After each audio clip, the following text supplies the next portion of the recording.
Hello and welcome to another video from Alberta Bushcrafter. My name's Dean, and it's actually when I was going through some of my videos on sharpening and so on, I was looking at this guy. This is my Swedish fire knife. It's by Light My Fire. It's rebranded, more a companion with a Firesteel in the hilt, in the pommel. But I got interested because I've been fiddling around with knives a bit. Yes, I guess after all I am a bit of a knife guy. Never thought that would be the case. But I mean, even originally when the first Morris Kohansky book came out called Northern Bushcraft, of which I still have a copy, second edition though. It's one of the things, there was a big discussion on his fire making on flint and steel. Now, I actually don't have a flint and steel at this point. Kind of disappeared or gave it away to somebody or whatever. But he's got a big discussion about carbon steel versus stainless steel knives. And what was interesting was I got thinking about that. And he says with a flint and steel, stainless steel does not throw sparks very well at all. Whereas carbon steel does. And this is actually my, this is a Ruko knife. It's my second bushcraft knife. It's wickedly sharp, by the way. But it's a carbon steel blade. And I've used a flint and steel on this when I had one. However, the thing was, that book wasn't out in the advent of Firesteels. So I brought a few out because I wanted to answer a question. So as we're looking at it, the Swedish fire knife here, it's also a rebrand, like I said, rebranded, more a companion. I noticed when I was doing some sharpening that yes, this says the Firesteel in it, but it also says it is a stainless steel blade. So there's a bit of confusion out there. Will stainless blades work with Firesteels? And here to prove to you that, well, let's see.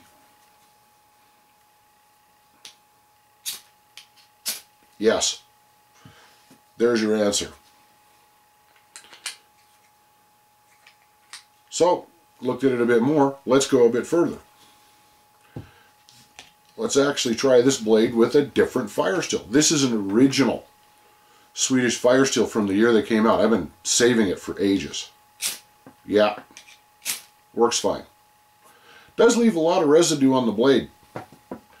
This is a brand new, this is a big fat Coglins. Yeah, it works. So there's that. Pardon me. Don't have to worry about that because it's stainless. But yeah, get the residue off here and wipe it off on the corner of the table. And pray I don't cut the table because this is also wicked sharp. I like my knives wicked sharp. So that's this. It was a stainless steel blade. So I got to wondering, was it just the particularly the Light My Fire Firesteel that worked with these? I would say not.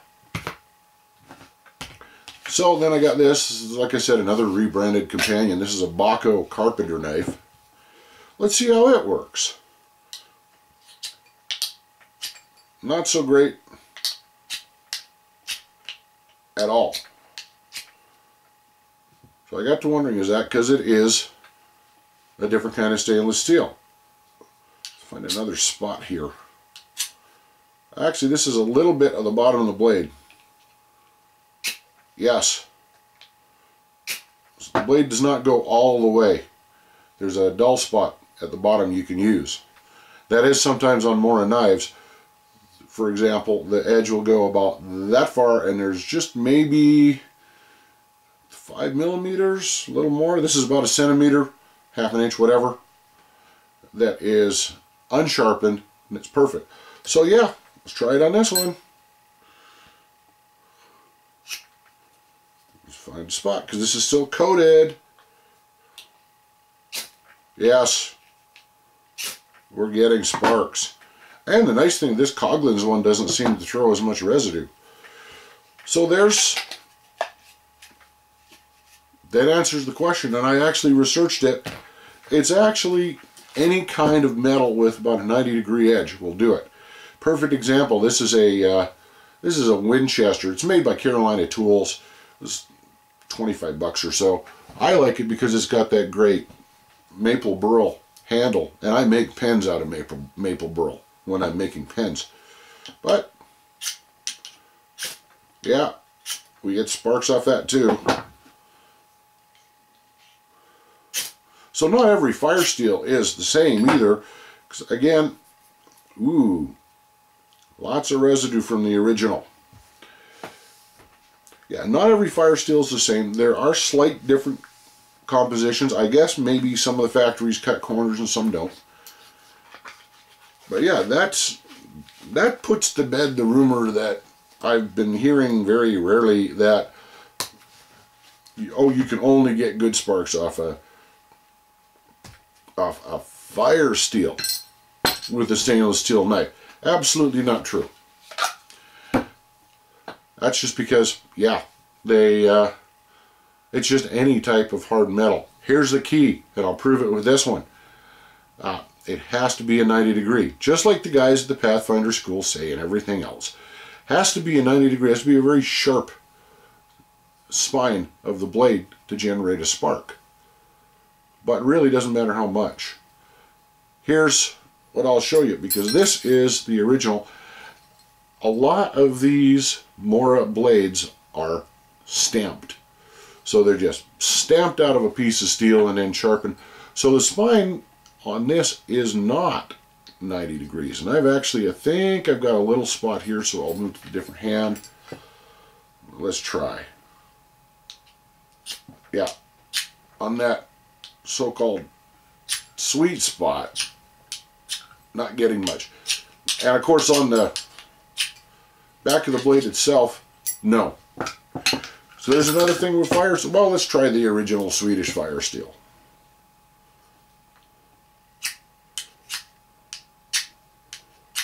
Nothing. Another point about knives and Firesteels too is, yeah, in this case, check the back of your knife. This one, a couple of minutes on a bench grinder or belt sander even, and this will come out with a spine. So yeah, it's all with Firesteels. It's not about the metal at all. It is all about your grind at the back of the blade. Now, I imagine a lot of people know that, but you know, for those of you who don't, now you know. One more tip with Firesteels: striking it. If you do not have, for example, this one is sharp right up to the guard. So if you don't have a flat spot here, and if the back is not 90 degrees, absolute emergency, you might get sparks off it using this part of the blade, but you will mess up that part of the blade, and it would take a lot of sharpening to make it work. So I mean, I happen to love this knife, so I'm not going to do that here.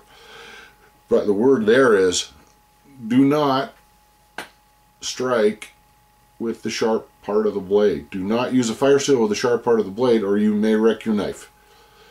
Or at the very least, you'll wreck a portion of it. Okay, so that is about all I have to say today about Firesteels and fire knives, because yeah, the key is just in the 90-degree angle of the metal. Now, one last thing, and this is fun, but I've seen these are called, I don't know, ferrocerium rods, ferro rods, Firesteels. Fair enough, they're a big flint made of different metals, not entirely steel. But one of the big things is, I don't even think there's a lot of steel in it. One of the things is, be careful, because what some of the overseas sites are calling this, especially AliExpress, they're calling this a magnesium fire starter.